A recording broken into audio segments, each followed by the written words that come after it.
Hey, it's great to be back and for you to be back and to spend some more time worshiping God and praying to God and talking to Him and opening our hearts to Him and now letting Him talk to us, which is what real Bible study should be.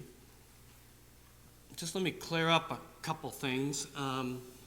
So tomorrow night's lesson is something like, it's been named several different things, but something like your kids are going to want to hear this. So I don't want to imply by that your kids don't want to hear the rest of the week or even tonight.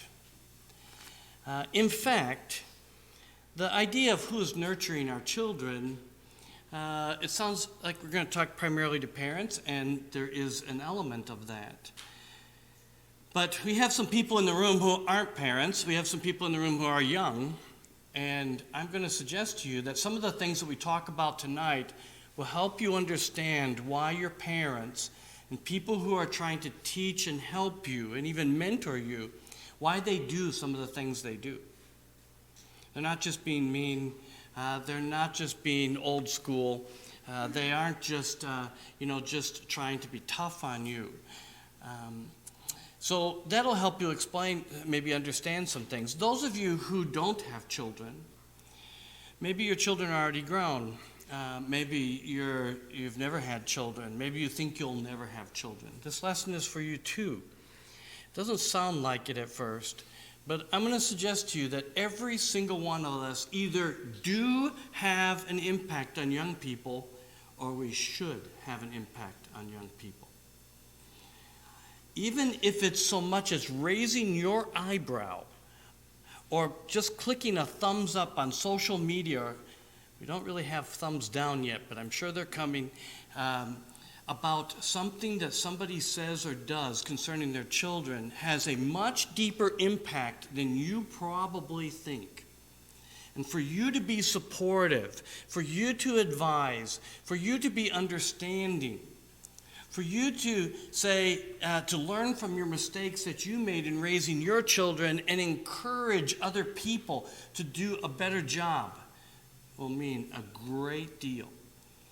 And I'm telling you, just when you think your kids are out of the house, grandkids come along. And I know there's all the grandpa and Grammy jokes about spoiling your kids and getting away with things and sneaking around behind mom and dad's back.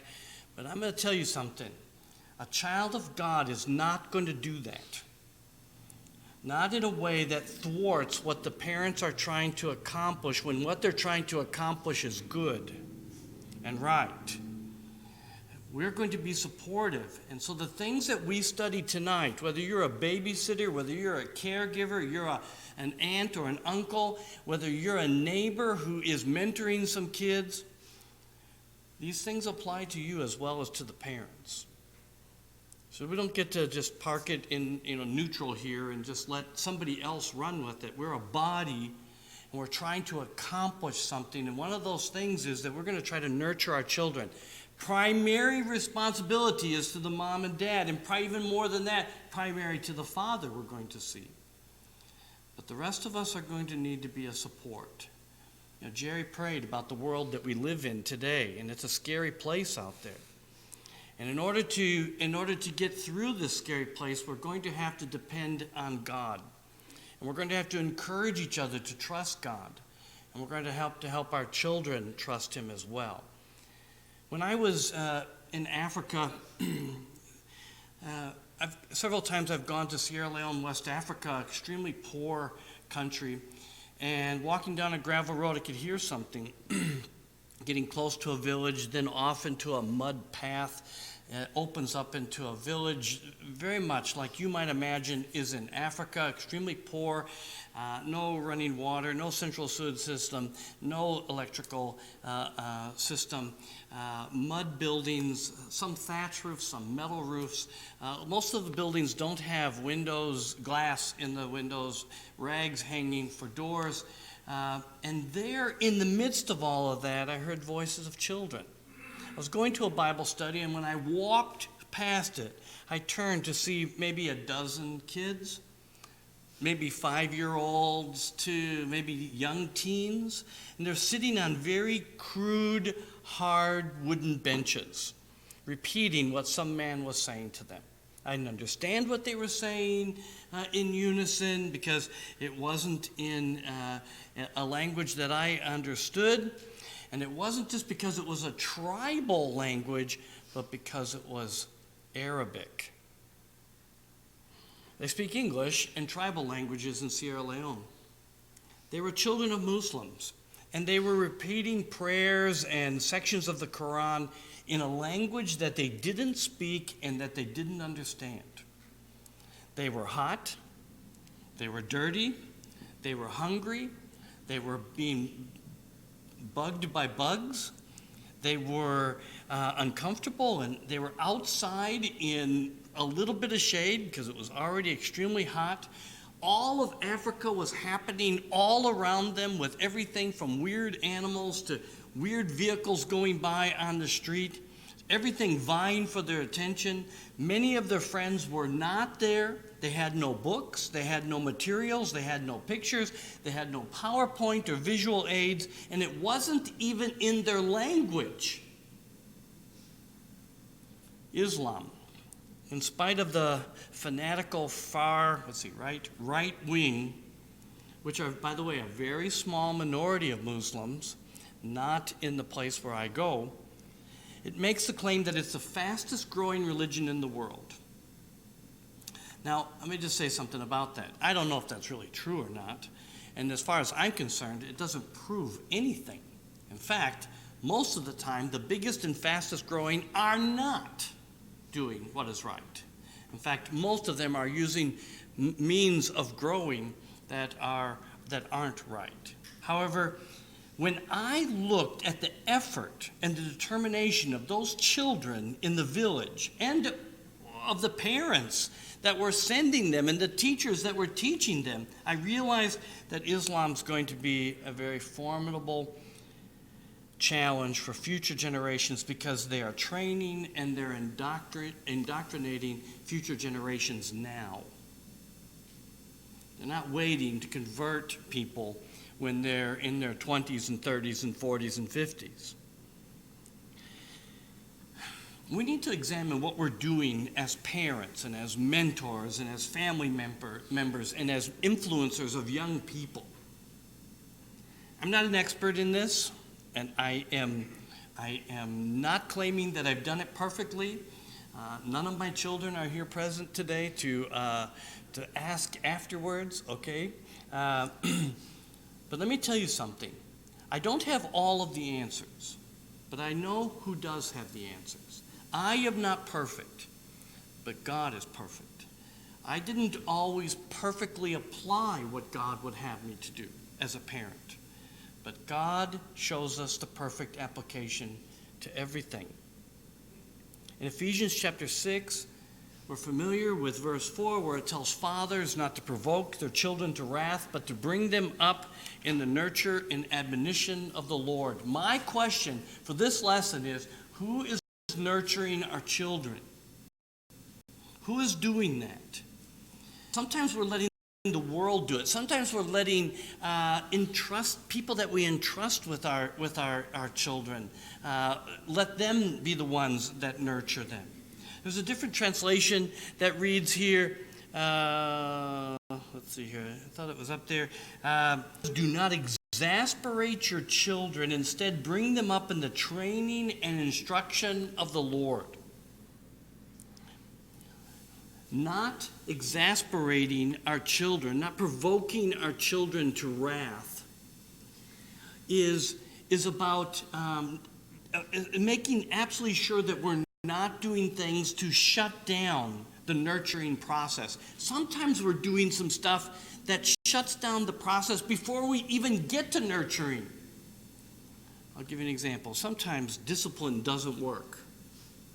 And part of the reason that it doesn't work is that we haven't positively influenced them. We haven't shown our love for them. We haven't spent our time with them. We haven't shown them how much we care about them. And so then when we discipline, all they think of is that it's just one more expression of how we don't care about them and how we do hate them.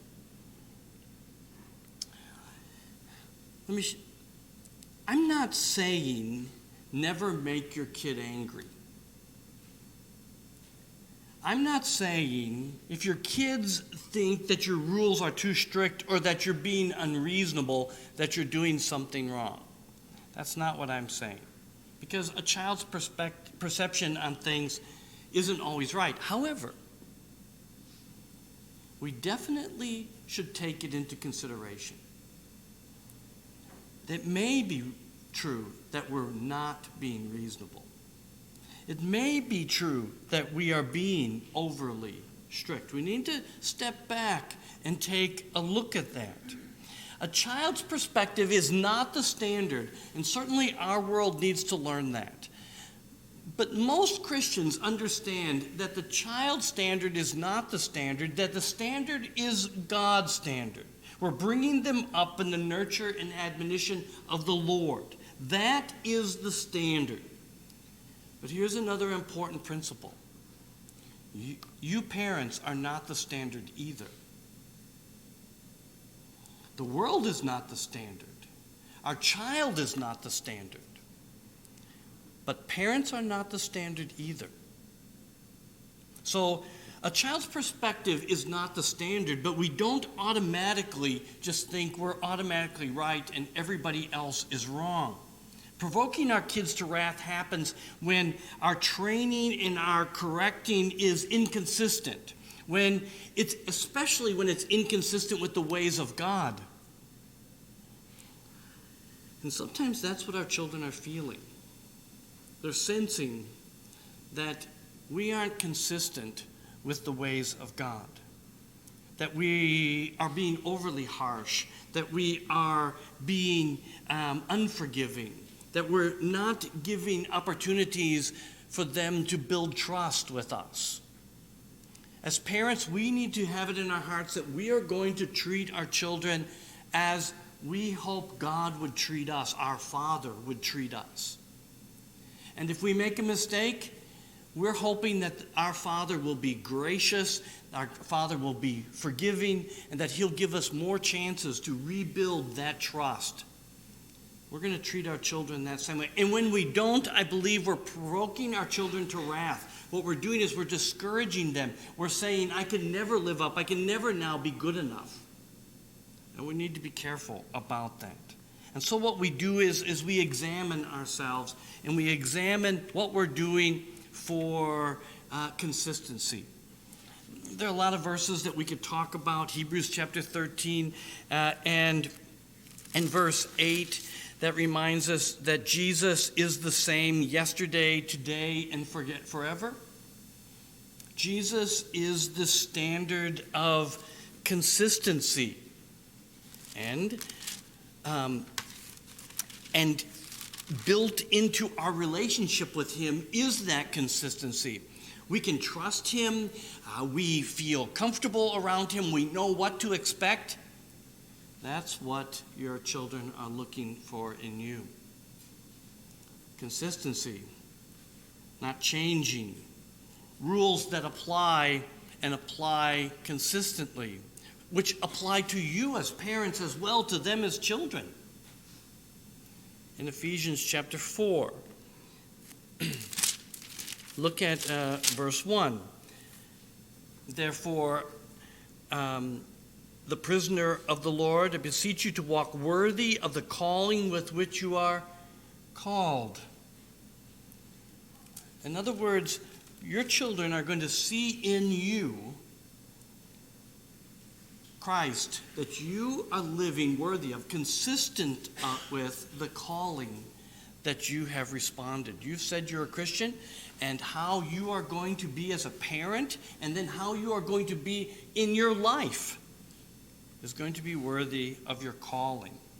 Philippians chapter 1 and verse 27, let your conduct be worthy of the gospel of Christ, so that whether I come and see you or am absent, I may hear of your affairs, that you stand fast in one spirit with one mind, striving together for the faith of the gospel. So here's what happens. We tell our children, you have to live worthy of the gospel. You have to live in a way that's consistent with faith. And then they see us as parents sometimes living in a way that's inconsistent. God is the most important thing to this family. God is the most important thing to me and you. No, you can't do these things because they're against the gospel. But then they see us in our own little things, living in a way that is inconsistent with the gospel. Inconsistency winds up building not just contempt for you, but also for the thing that you're advocating. You're saying that this thing is true and you have to. In fact, I am going to restrict you. You're going to have to obey this because it's the will of God. And then they see you bending the rules and changing the rules and violating the gospel. And I believe that's a way of provoking our children to wrath, to where they start to get angry, sometimes with you, sometimes with the rules, sometimes with God himself, because now they can't do this thing. And you're saying, no, God says don't do it. And they're saying, no, God says don't do this thing over here, and you do it.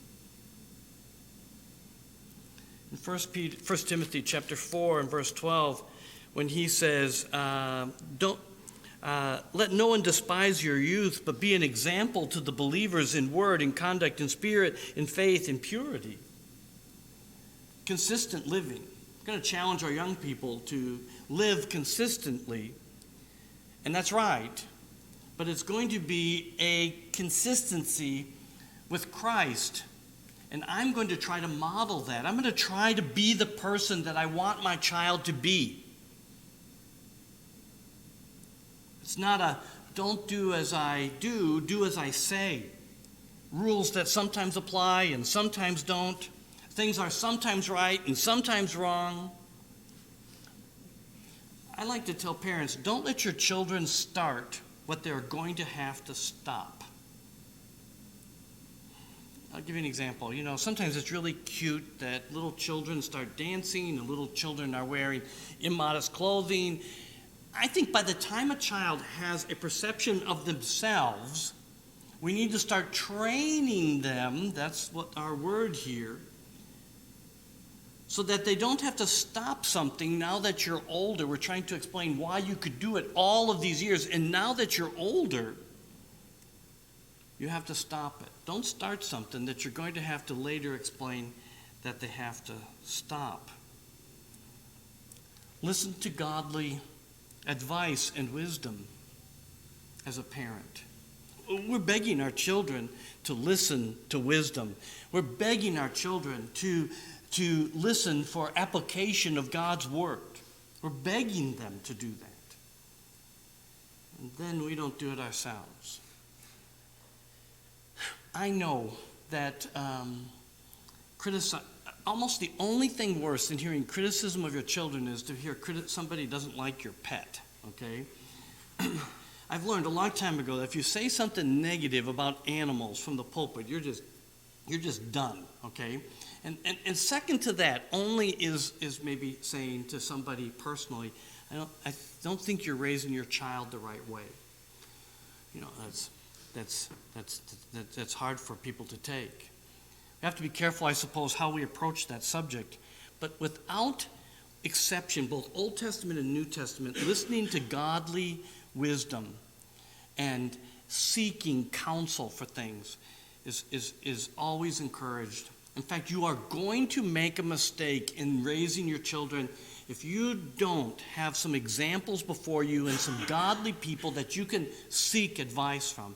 And when you start hearing from several different angles that something isn't quite right, you better listen, especially if they're spiritually minded.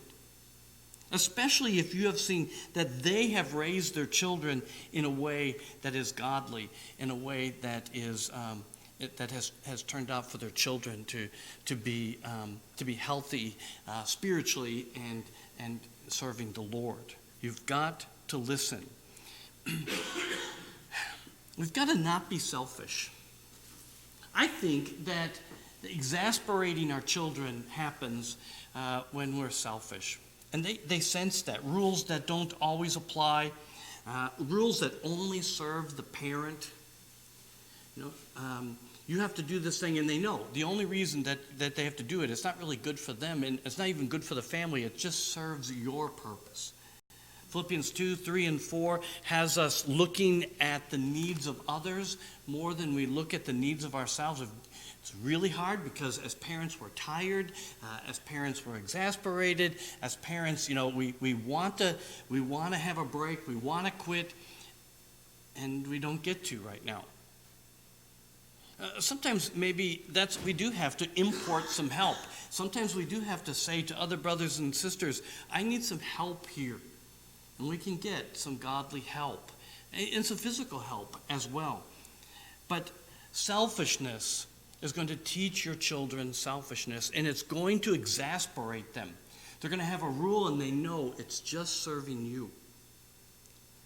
That's not to say that our children will always see why a rule applies to them. Sometimes we just have to say, you don't understand right now, it is for your good. But those aren't the ones that I'm talking about.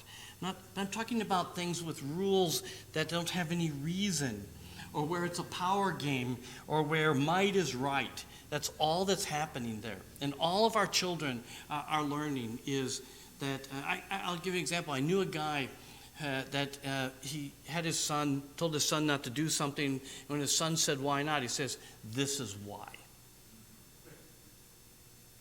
Well, let me tell you something. Pretty soon, it wasn't too many years, and his son was bigger than his dad. And this is why didn't impress his son anymore. And what do you think his son did? His son did whatever he wanted to do. You know why? His son said, this is why. Is that really what we want? Is that really what we want? Do we want to, or do we want to be honored? Do we want to be loved? Do we want to be respected? And if something is selfish, or if something's just a power game, then you're not going to win that. Favoritism exasperates people. God shows no favoritism. Romans chapter 2 and verse 11. We're going to be godly. We're not going to show favoritism. There's enough examples in the Bible. Surely we have to realize the mistakes that were made by people like Jacob. Favoritism is just awful. It doesn't work. It doesn't bring peace to the family, that's for sure. Pitting kids against each other. I know one family, the joke is, who's the favorite? And by that I don't even mean, sometimes we do joke like that.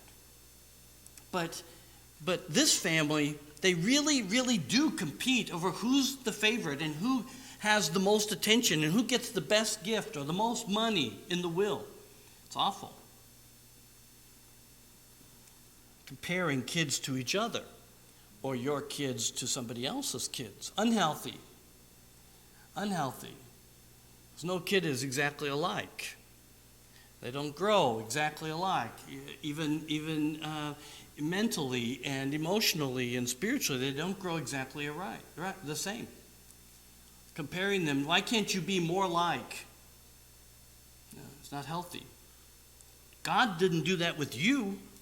When he said, well, spiritually, why can't you be more like? That's not what he did. He said, grow, do the best you can. I'll forgive you, I'll help you, I'll be there for you. Being quick to hear, James chapter 1 and verse 19 is saying that we need to listen. I can't tell you how many exasperated kids I've seen because their parents aren't listening. And I know that they can just wear you out with the, well, but why? And when you explain it, yeah, I know, but why? But why? I'm not saying that you can't get that shut off sometimes, because sometimes we do. We have to say, I can't talk to you right now. But ignoring our kids, not ever listening to our kids, will exasperate them. And I think it will provoke them to anger.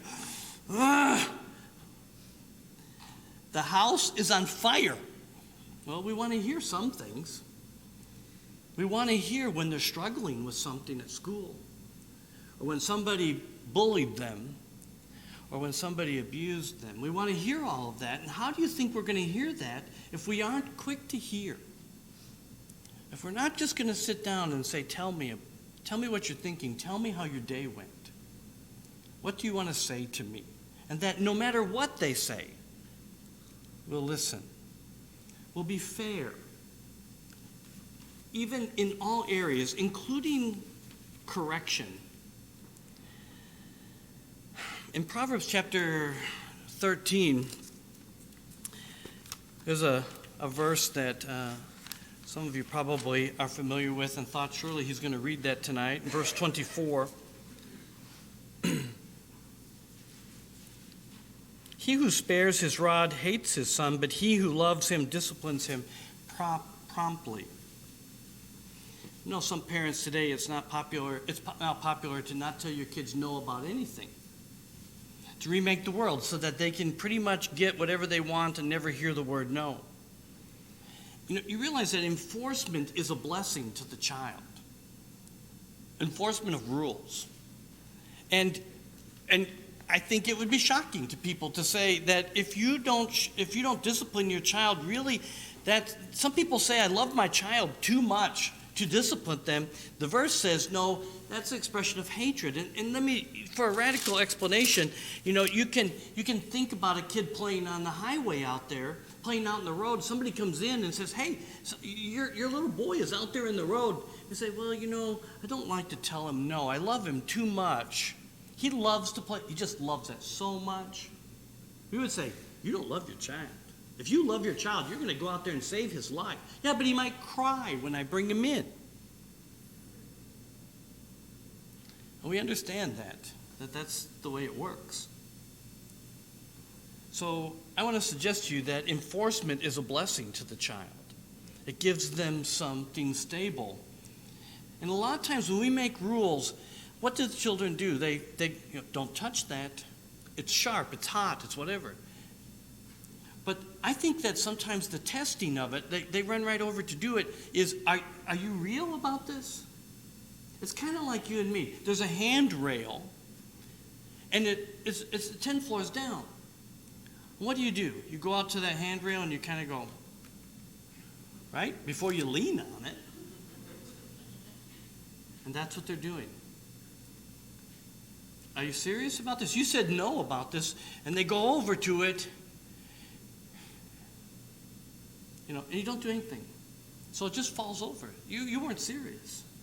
Which, by the way, when you say no to a piece of candy over there, oh, I don't want to fight about this. But then when you say no, don't play in the street, guess what? They've learned that no doesn't mean anything. That is why Ephesians chapter 6 says that children are to obey their parents in the Lord, for this is right. Then he says something interesting. Honor your father and mother, which is the first commandment with promise, that it may be well with you and that you may live long on the earth. If you learn from your parents, let's flip it over. Parents, if you teach your children to respect what this the laws, it's going to help them. It's going to help them in their life. We've got kids that haven't learned what no means, and when they show up at school, guess what? The teacher says no, and they don't know what that means. They don't respect that. When the government says no to something, they don't respect that. They've never learned that. And so guess where they wind up? All kinds of problems. You're helping your child. You're strengthening your child. You're teaching them something that is vitally important, and that is you are teaching them how to, you're training them to do what is right. Let me just say a couple quick things, and we got to move on to bringing them up. Don't discipline in anger. James chapter 1 and verse 20 says the anger of man doesn't work the righteousness of God. If you're angry, it's a good time for you to say, I'm not probably going to be righteous, fair. I'm not probably going to be fair, same word, right now. I need to calm down. It provokes your children to wrath when you are just angry and all you're doing is spewing anger. And they're saying, you know, that's not discipline. That doesn't mean anything. And you're probably right. When you say something, sometimes the punishment doesn't fit the crime, or sometimes you're exaggerating. I'm exaggerating. Well, I'm just going to tell you, you are never going to watch TV for the rest of your life. You probably don't mean that, and they know that. And it exasperates them. Here you go, exaggerating again. If you do this thing, you understand you're going to go to hell. Yeah, right. You're just exaggerating. You don't really mean that. But that time you did. I think you need to be careful with public correction. And by public, I don't just mean in the middle of the grocery store when they throw themselves down on the floor. I think something needs to be done about that. You may need to be careful because of some people calling DCFS, but I'm talking about social media. I'm talking about people posting the bad things that their kids do online and making a joke out of it. Or my child sitting in the corner, because they did something and kind of complaining about it or joking about it. What are we trying to accomplish here? We're not trying to say, hey, I have a hard life because I've got a kid that does these things. That's not what we are as parents or as God's people. What are we trying to accomplish? We're trying to bring our children up in the nurture and admonition of the Lord. We're not trying to humiliate them and shame them and ridicule them. In fact, Proverbs chapter 14 and verse 9 tells us specifically not to ridicule people who are doing things that are wrong, because that is not a way of bringing about true correction. Let me just say one more thing about this. I think you will also exasperate your children if you expect them to be your friend, your confidant, or your support, or your life fulfillment. We find a lot of fulfillment in being parents. Don't get me wrong. And some of us live to be parents, and it becomes our life. We're immersed in it. But sometimes we can't imagine our children growing up and going on with their lives sort of without me. I was going to tell you, without you doesn't mean without you. I'm an empty nester and have been for several years now, and I am still deeply involved in my children's lives, but it changes. It changes. And that change is a good thing in the sense that you are bringing them up in the nurture and admonition of the Lord. You're training them to be what? Fully functional children of God in the world. Not just fully functional children in my house, but fully functional children in a marriage, in the world, far from here, close to here, having their jobs and buying their cars and loving their neighbors and applying that to doing evangelism. We're training them to do that. And when they go out and do that, when they leave father and mother, remember that verse? It's a good thing. Not because you don't miss them, but because we are bringing them up. We're not keeping them down. We're raising them. We're training them to go out and do what? The trainer doesn't run alongside the runner the whole time. Eventually he runs the race and the trainer sits there and cheers him on. So we bring them up in the nurture, up in the training and admonition of the Lord. This is a process, by the way. It's not a one-time thing. And as I said earlier, there is no statute of limitations.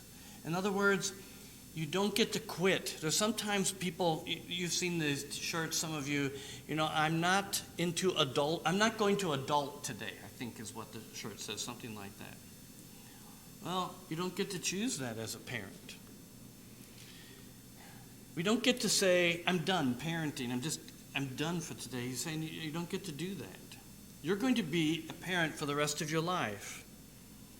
And you are going to be a trainer of them, even after they leave your household, you're going to still try to be a positive spiritual influence on them, on grandchildren, great-grandchildren, and other people that come into their lives.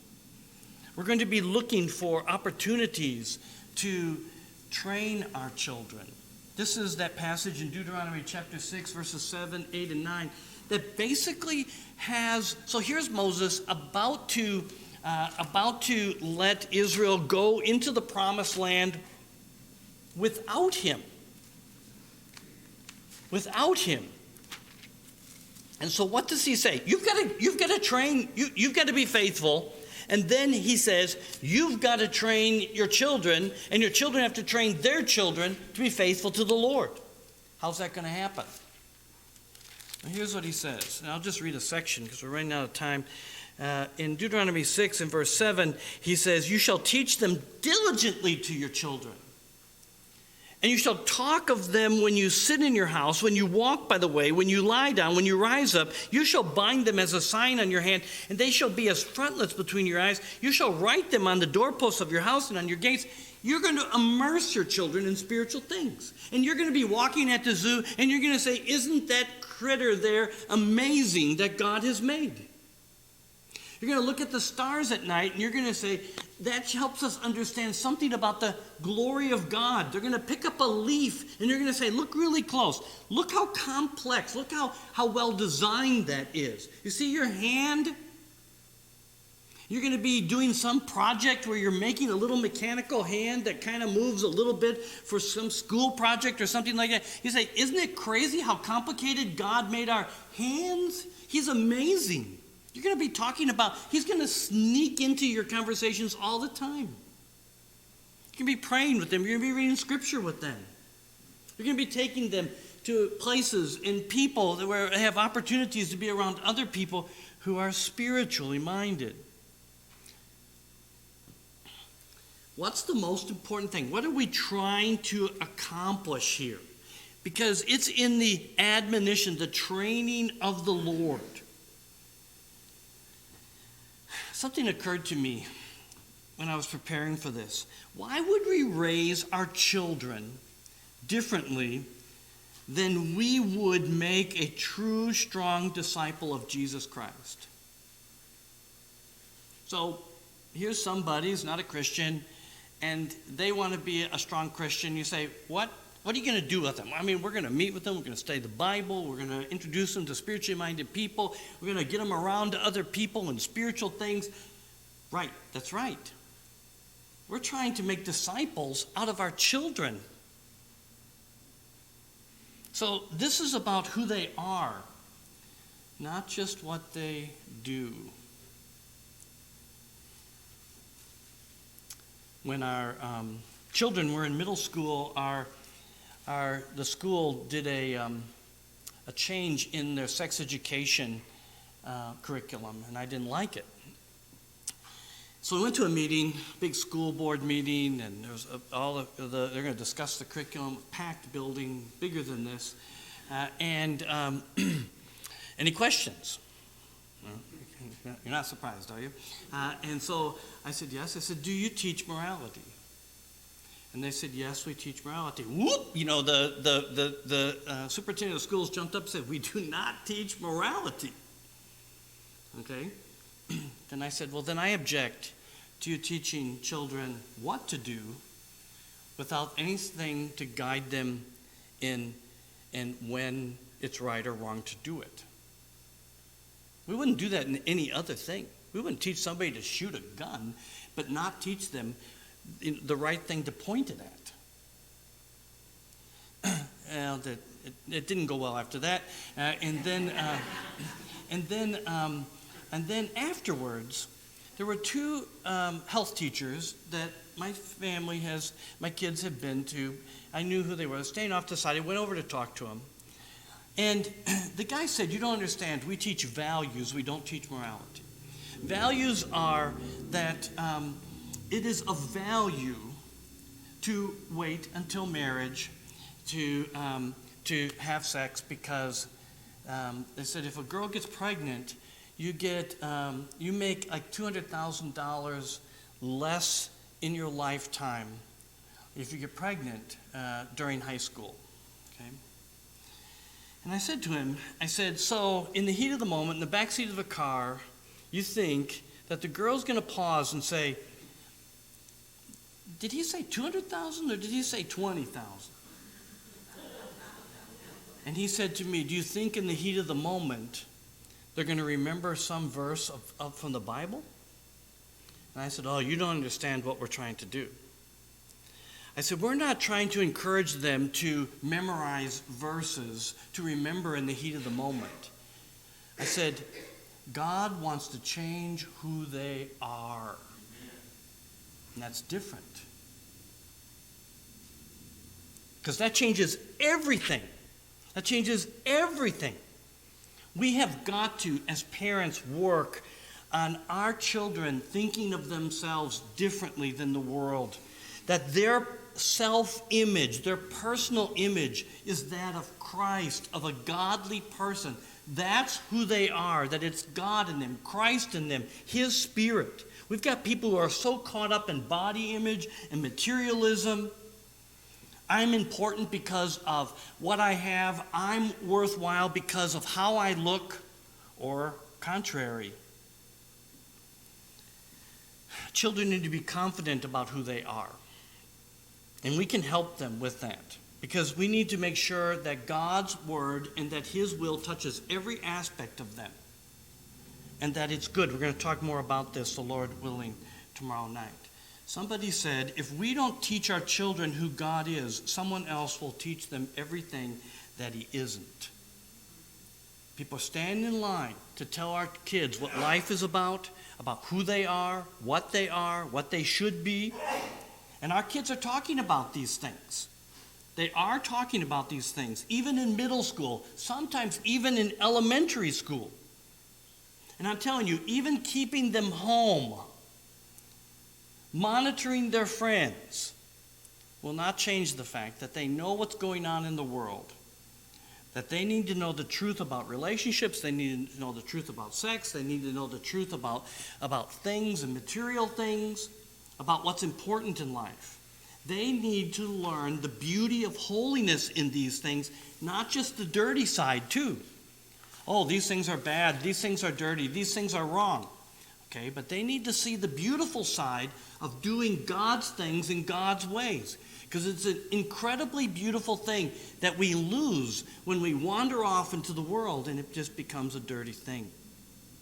And that means active exposure to Jesus and to the Bible, who He is, what He did, why He did it, and what it means to follow Him. That's what we're talking about, bringing them up in the nurture and admonition of the Lord. And this is intentional. This isn't going to happen accidentally, and it's not going to happen just by bringing them to church services, a couple times a week in gospel meetings.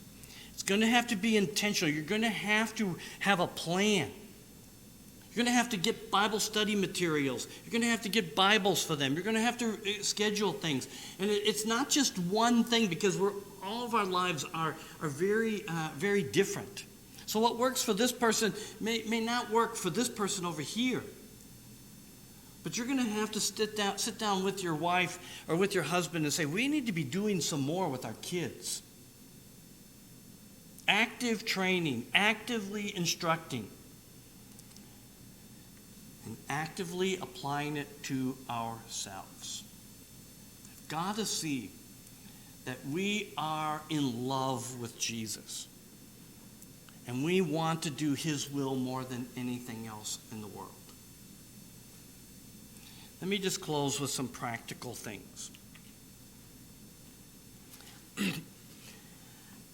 Don't allow ungodly actions of other people or on social media or on the media in your presence without you reacting in a godly way. Your children are watching you, and there's that curse word, or there's that sex scene, there's those immodest clothing, and you just laugh with the jokes that are dirty, and you just stay there glued. You don't get up, you don't turn the channel, you don't say, well, we're not watching that anymore. Don't take pleasure in or allow them to take pleasure in ungodliness.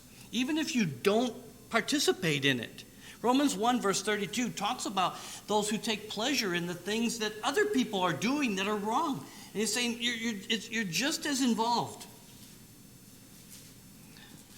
Here's one. Don't revel in the memory of ungodly activities that you did when you were young or before you were a Christian.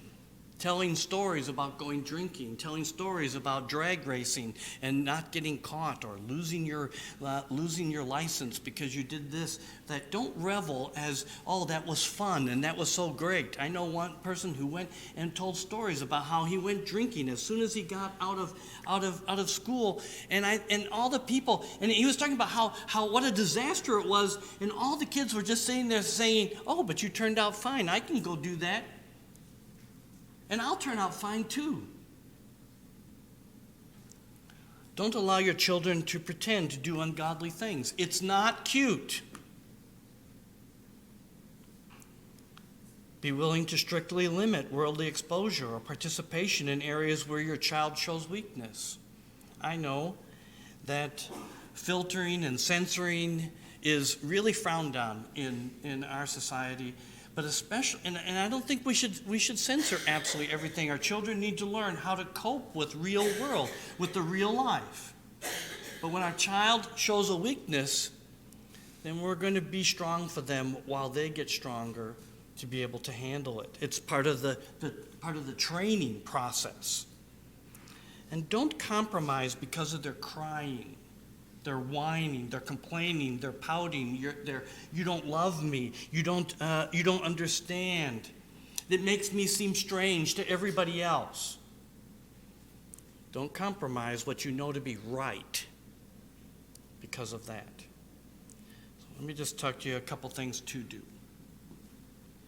Do let your children see and hear you apologize for the sins that they know about. I'm sorry. Daddy shouldn't have done that. Let your child see you, hear you, study the Bible, and pray. We do that after they go to bed. Bad idea. Do it with them. Or let them see you in the recliner. Not to be seen of men, but because you're doing it, they need to know who you are. Make personal Bible study and worship and serving other people a priority in your life. Look, this is the most important thing. And then the first thing that comes along, we go and we do something else. We go on a trip and we don't even plan to worship.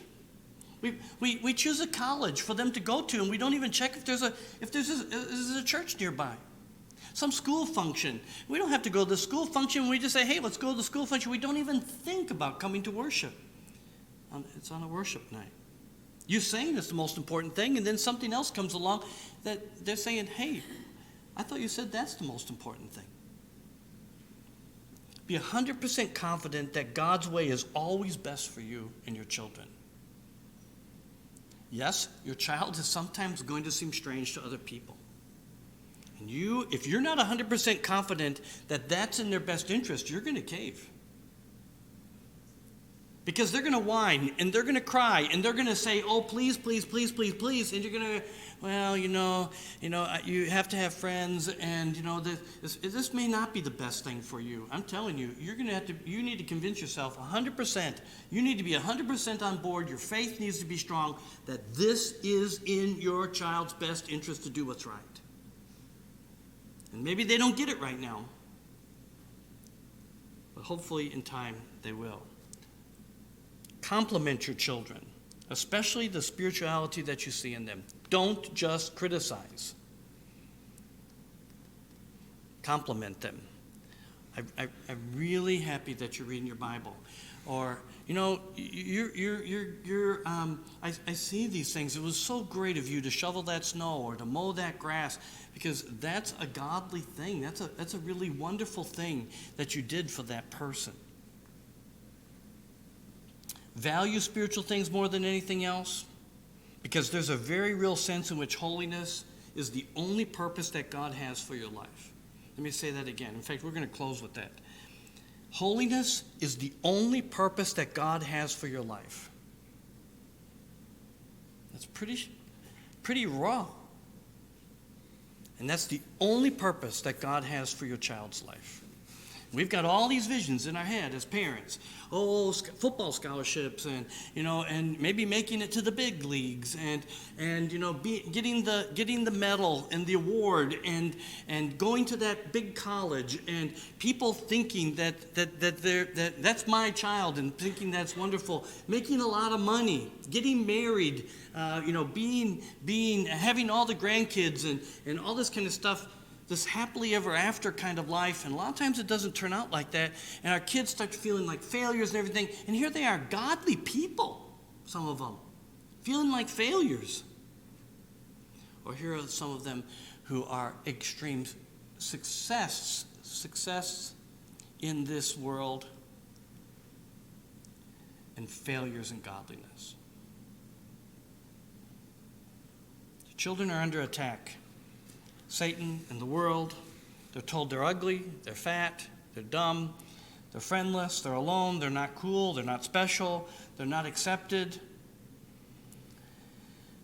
And God says, no, 1 Peter 2, verse 9, you can be a chosen people, a royal priesthood, somebody incredibly special. It's up to us to be practical and help them see that in daily life, to train it into them of who they are, that they belong to God. We have 7 grandchildren, and with most of our grandchildren, when they've been born, we've been blessed to be able to be nearby, and sometimes right outside the room, and to have a prayer not long after that, with this brand new newborn baby, and the prayer has been, Father, this child is yours. He's yours. And we know he's yours. And may he be yours, and may we treat him as yours, now and until he stands in your presence.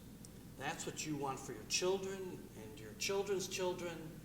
And that's what you want for every child that comes into your life, that you can have a way of impacting and helping bring them up in the nurture and admonition of the Lord.